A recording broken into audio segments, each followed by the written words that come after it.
அனைவருக்கும் வணக்கம். இது உங்கள் வளர்தமிழ் யூடியூப் சேனல். நம்ம டிஎன்பிஎஸ்சியின் டிபார்ட்மெண்ட் எக்ஸாம் தொடர்பான வீடியோக்களை தொடர்ச்சியாக நமது வளர்தமிழ் யூடியூப் சேனலை பார்த்து வந்துருக்கோம். இந்த வீடியோவில் அக்கௌண்ட் டெஸ்ட் என்று சொல்லக்கூடிய கணக்கு தேர்வு பாகம் அதனுடைய முக்கிய ஒரு மதிப்பெண் வினாவிடைகள் பகுதி 79 தான் நம்ம பார்க்க இருக்கோம். வினாக்களை பார்ப்பதற்கு முன்னால் வளர்தமிழ் யூடியூப் சேனல் சார்பாக அக்கௌண்ட் டெஸ்ட் புக் கீப்பிங், அதுக்கப்புறம் டிஓஎம் இதற்கான வாட்ஸ்அப் கிளாஸஸ், அது மட்டும் இல்லாமல் ஓப்பன் புக்கான புக்ஸ் கைடு ப்ரொவைட் பண்ணிக்கிட்டு இருக்கோம். வேணுங்கிறவங்க இந்த 63 81 51 83 45 அப்படின்னு கான்டாக்ட் பண்ணி நீங்கள் பெற்றுக்கொள்ளலாம். ரைட், இப்போ நாம் இந்த 79வது வீடியோவில் பார்க்க போகிற வினாத்தால் கடந்த டிசம்பர் 2025 துணைத் தேர்வில் கேட்கப்பட்ட the account test for executive officer test code 152 கேட்கப்பட்ட அப்ஜெக்டிவ் டைப் கொஸ்டின்ஸ் தான் நம்ம பார்க்க போகிறோம். அக்கௌண்ட்ஸை பொறுத்தளவுக்கு இந்த 152 பொறுத்தளவுக்கு 60 அப்ஜெக்டிவ் இருக்கும். இதற்கான நேரம் வந்து 1.5 மணி நேரம். 60க்கு நீங்கள் 27 மதிப்பெண்கள் எடுக்கணும். ஓகே, நீங்கள் எந்த அக்கௌண்ட் டெஸ்ட் படித்தாலும் சரி நீங்கள் எல்லா ஒரு மதிப்பெண்ணையும் நீங்கள் தாராளமாக பார்க்கலாம். ஏன்னா சிலபஸ் மேக்ஸிமம் சேம் சிலபஸ் தான், ரிப்பீட்டட் கொஸ்டின்ஸ் தான் கேட்குறாங்க. அதனால் எல்லா வீடியோவும் நீங்கள் பார்க்கலாம். டெஸ்ட் கோடு மாறுபட்டாலும் உங்களுக்கு அதனால் சிலபஸ் மாறப்போகிறது கிடையாது. மேக்ஸிமம் உங்களுக்கு ரிப்பீட்டட் கொஸ்டின்ஸ் நீங்கள் பார்த்தாலே தெரியும். அதனால் நீங்கள் எந்த டெஸ்ட் கோடு எக்ஸாம் எழுதினாலும் நீங்கள் அனைத்து ஒரு மதிப்பெண் வீடியோவையும் நீங்கள் தாராளமாக பார்க்கலாம். உங்களுக்கு பயனுள்ளதாக இருக்கும். இப்போது வினாயன் 1, நிலையான முன்பணம் ஒரு மாதத்தில் அதிகபட்சமாக எத்தனை முறை திரும்ப பெற முடியும்? மாதம் ஒரு மாதத்தில் 2 முறைகள் திரும்ப பெறலாம். அப்படி 3வது முறை வேணும்னா முதல் 2 சரி கட்டினா தான் 3வது வாங்க முடியும். வினாயன் 2, அலுவலக அறைக்கலன்கள் பொருட்கள் அரை வருடத்திற்கு இருக்கு. அரை வருடம் கிடையாது, வருடத்திற்கு எத்தனை முறை சரிபார்க்கப்பட வேண்டும்? ஏன்னா உங்களுக்கு ஆங்கிலத்தில் பாருங்கள், furnitures or office stores should be verified at least. So அங்கே வந்து ஆஃப் இயர்ஸ் அப்படிலாம் எதுவுமே சொல்லலை. ஸோ எப்போ வெரிஃபை பண்ணணும்னு கேட்குறாங்க. அது ஆங்கிலத்தில் பாருங்கள், ஒன்ஸ் இன் எ இயர், ஒரு முறை, வருடத்திற்கு ஒரு முறை அப்படிங்கிறதா கரெக்டு. அப்போ வினாவில் இருக்கக்கூடிய தமிழில் இருக்கக்கூடிய அரை வருடத்திற்கு அப்படிங்கிறது தப்பு, அந்த அறை கிடையாது. வருடத்திற்கு ஒரு முறை வந்து பார்த்தோம்னா சரிபார்க்கப்பட வேண்டும். வினா 3, சரத்து 266 கீழ் வரும் நிதி என்ன நிதி? ஆர்டிகல் 266 எதை சொல்லுது? ஒருங்கிணைந்த நிதி, கன்சாலிடேட்டட் ஃபண்டை பற்றி சொல்லக்கூடியது. வினா 4, சமர்ப்பிக்கப்படும் பட்டியல்கள் சர்ச்சைக்குரியது என தெரிய வந்தால் கருவூல அலுவலர் இதனை எங்கு பரிந்துரைக்கலாம்?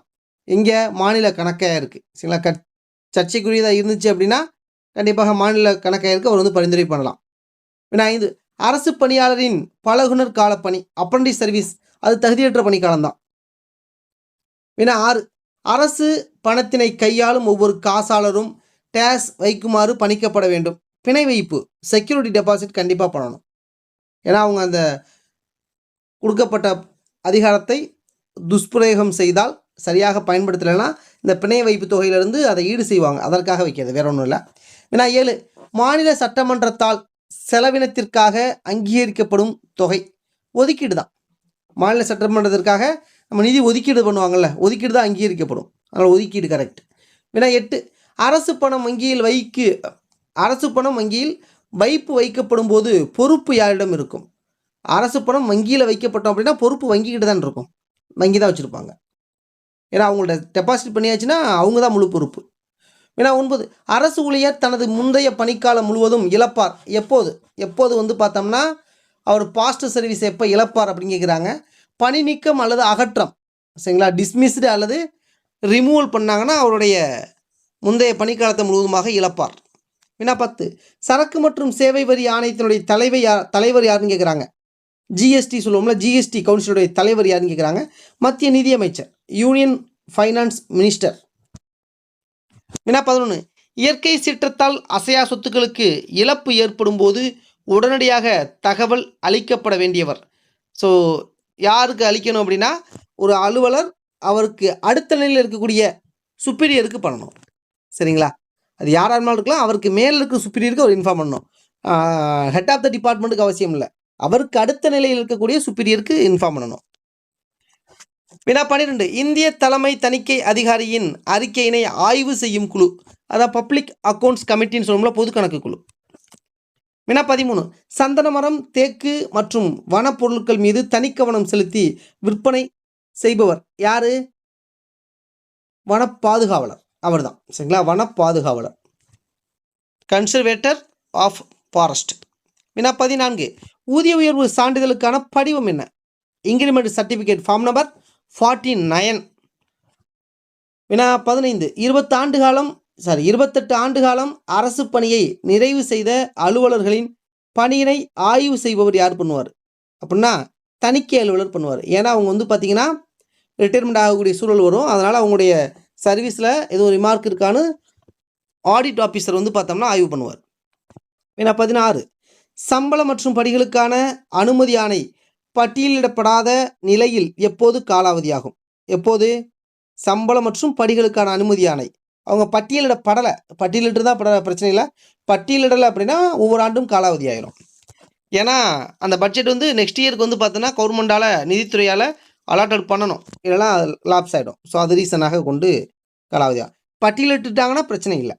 ஏன்னா 17 நிதி ஒதுக்கீடு எப்போது காலாவதியாகும்? நிதி ஒதுக்கீடு எப்போதுமே நிதியாண்டுடைய இறுதியில், நிதியாண்டுனா அப்போ March 31, அப்போ ஒரு நிதியாண்டுங்கிறது April to March 31 வரைக்கும். அப்போ March 31 லாப்ஸ் ஆகிடும். ஏன்னா 18 நிலையான முன்பணம் எதற்கு செலவிடப்பட வேண்டும்? நிலை முன்பணம் வந்து சில்லறை செலவினத்துக்கு பண்ணணும். கீழே ஒரு 4 ஆப்ஷன் எதுன்னு பார்க்கணும். ஏன்னா 19 எந்த வகை ஓய்வுக்கு அபராதம் விதிக்கப்படுகிறது? கட்டாய ஓய்வு கம்பல்சரி வெயிட்டுக்கு வந்து பார்த்தோன்னா அபராதம் விதிக்கப்படுகிறதாம். கீழே உள்ள 4 ஆப்ஷன்ஸை பார்த்துக்கணும். அபராதம், சரிங்களா?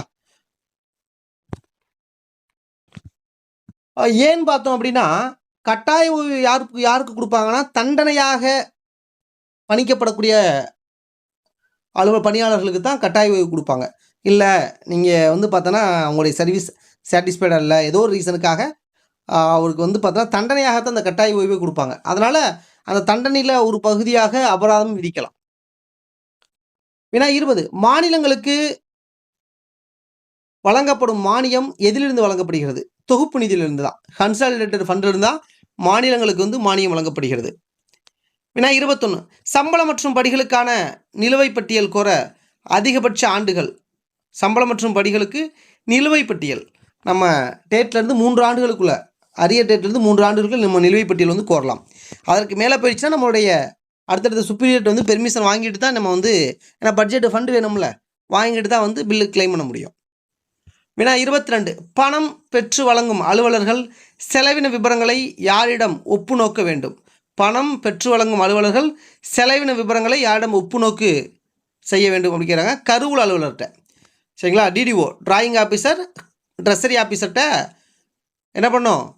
ஒப்பு நோக்கு செஞ்சுக்கணும். வினா 23 கருவூல பட்டியல் பதிவேட்டில் எந்த பத்திகள் கருவூல அலுவலகத்தில் பூர்த்தி செய்யப்பட வேண்டும்? மொத்தம் 10 கலம் இருக்கும். அதில் 8, 9, 10 அந்த 3 கலமும் அவங்க வந்து பார்த்தோம்னா பூர்த்தி செய்யணும், சரிங்களா? 8, 9, 10 3 கலங்கள். ஓகே. அதுக்கப்புறம் 11, 12 இருக்கும்.